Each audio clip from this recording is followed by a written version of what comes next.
Ako si Renato Solitario, 50 years old. Galing mo akong probinsya, nasa Negros Occidental. Kasi doon sa probinsya ko kasi namin, hindi ko kumpleto ng gamit. So pinapapunta ako sa Bacolod. Nung na-confine ako sa probinsya, ang advice ng doktor sa akin for amputation. Tinawagan ako ng sister ko, baka sakali daw dito sa Maynila, magawan pa ng paraan.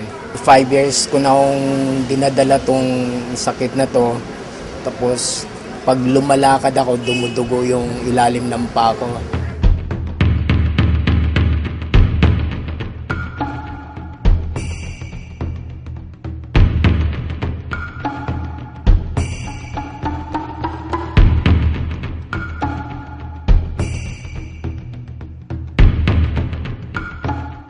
Unti namang nawawala mula nung uminom ako ng herbal eh. Hindi na ako nananakit yung paa ko dati kasi parang laging namamanhid.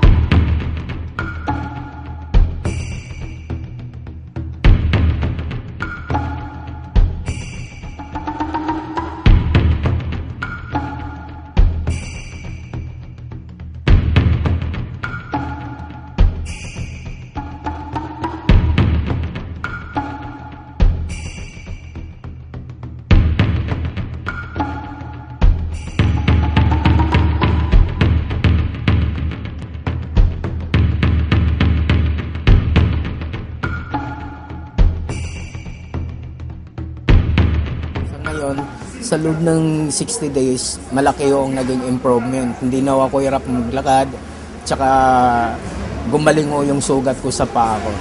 Sa ngayon, wala na akong butas, okay na.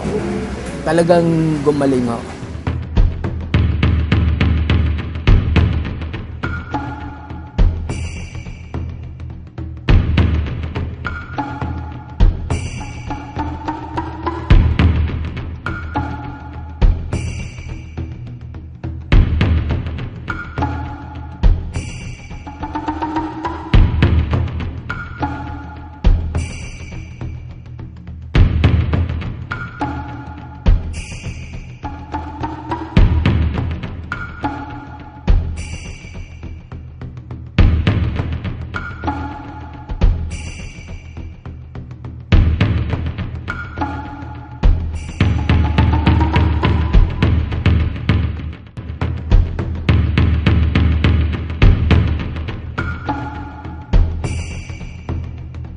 Sa loob ng 90 days, talagang malaki yung pagbabago.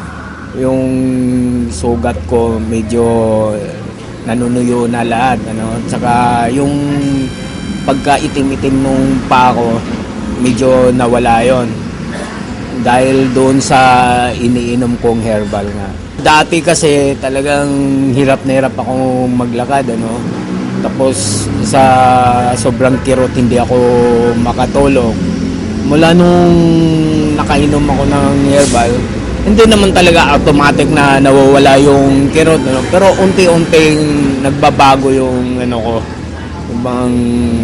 Lalo na sa pangangatawan ko ngayon, ang payat ko dati, di ba?